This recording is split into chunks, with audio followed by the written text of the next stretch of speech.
Good morning on this Monday morning. I'm Pete Najarian for Market Rebellion. This is The Take. And if you go back to last Thursday, yes, I said last Thursday, it was the shortened week, of course, with the holidays and Easter and Good Friday and everything else. But when you go back to that, you see what the Dow was doing and that quick just reversal that it made early on in the trading session and actually dropped about 400 points off of where it really was early on. And then you figure out that you finished down the day about 100 points. Really was a turnaround kind of a day. You look at the NASDAQ, though, the NASDAQ was heading south from the get-go. It was just moving to the downside and finished the day down nearly 300 points. So we did have some pressure on the markets. We did have crude oil, though, on the week. If you took a look at where it really started off the week, somewhere in the 90s and actually finished well above 100, about 105, 106. Pretty nice, strong move what we saw out of crude. We also have been watching the price of gold just steadily go a little bit higher, it seems like, each and every day. Maybe not closing on those highs, but definitely moving in that direction, along with silver. So the precious metals trade really starting to get a little bit more activity as we're moving to the upside, certainly. You look at the 10-year, 282, that's been on the warpath a little bit higher, and a lot of people talking about different levels and some of the levels that we have reached relative to how, going back years in some cases. So that's something that has become bigger and a bigger topic. Bitcoin back underneath that 40,000. That's definitely something that's moving in a direction that you're not really expecting. A lot of people were thinking, hey, this is an alternative. It's going to move sort of like gold, silver, and the rest of it. Well, that isn't the case, at least not right now. We are not seeing that as it dropped below 40,000. Nat gas had a big, strong day up about 4.5% or so. It was up well over 7. So, we're seeing different parts of the economy and different parts of the commodities space moving in a lot of different directions, but primarily moving to the upside. Volatility around 22. We were trading somewhere between 21 and 22 and a half.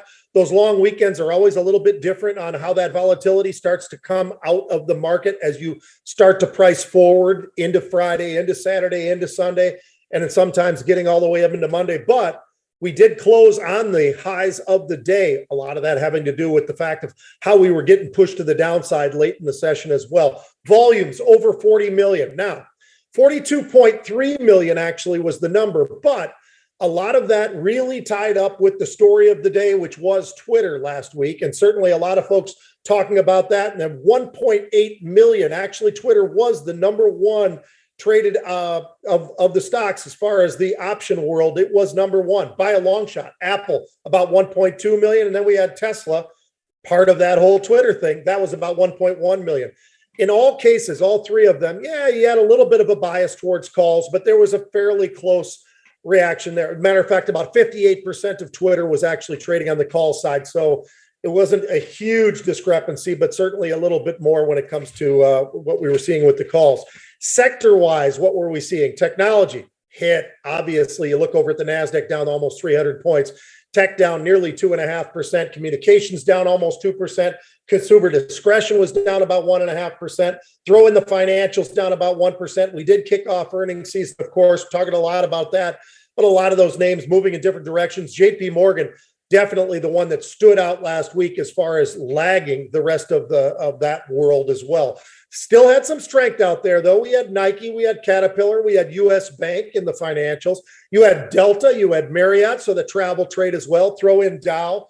But there was some weakness out there as well. We had names including Wells Fargo, which was very much like JP Morgan, was one of those that was struggling along with State Street. But we had the semiconductors under some pressure, whether it was NVIDIA or AMD or KLAC 10 Core, all of that under some serious pressure with the Chinese names like PDD. We throw in Docu, you throw in data, and big cap tech. And if you throw in the big cap tech, that's why when you see technology down 2.5%, you know that that's going to be a big participant. And I'm talking Apple and Salesforce and Microsoft and Cisco and Intel, all those kind of names. I know Intel is a semiconductor, but gets kind of balled up and thrown in there as well. The 10-year continues to rise as we get into the day. It was about a 283 when we started off the day.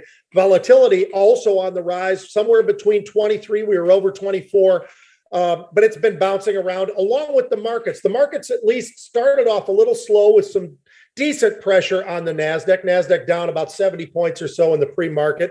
That rallied back. It got up towards flat, started moving around a little bit. Last I looked as we were coming on here, we had about a 50-point move to the upside in the NASDAQ, about a 70-point. We've been up over 100 points on the Dow, but about a 70-point move to the upside for the Dow on a little bit of a rebound after it got up, and then it came right back down towards flat, then it started going right back up again. Crude continues this pathway to the upside, 107, 108. We continue that sort of slowly but continued move to the upside, along with gold, which is very fast approaching 2,000. We've been talking about that, the bounce off of that near 1,900 level, and then coming, it seems like adding just, enough points per day. But here we are now, just knocking on the door of 2,000. Could happen today. Bitcoin remains under 40,000. Energy started off strong early, kind of gave back a little bit, but the run that we've seen from technology, and that's really what's pulling on the NASDAQ to the upside, along with the semiconductors as well.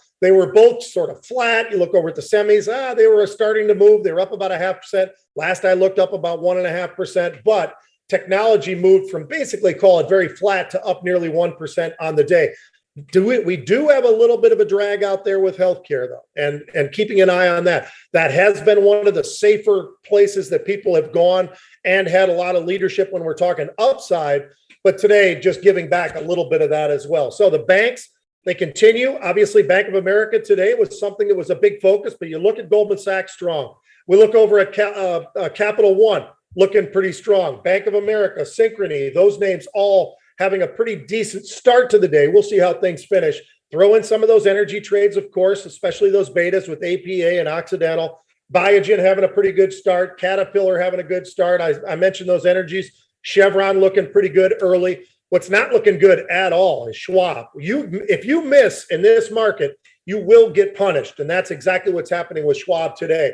We also look over at Moderna, under a little bit of pressure, along with Etsy, some of those Chinese names like PDD and NetEase. Again, a couple of days in a row now where we've seen those names getting hit to the downside. You've got Lucid, you've got Zscaler, some of those names that just kind of get balled together, along with Datadog.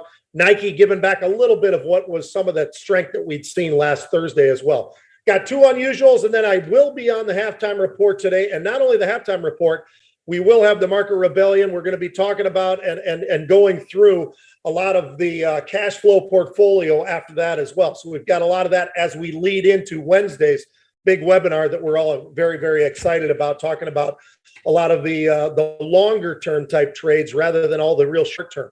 Speaking of that, Bank of America hit right out of the gate today. Stock was trading just north of 38. We had a buyer of 13,500 of the May 13. That's the expiration date. Those are the 38 calls. $1.25 up to about $1.50. Here's the other interesting part.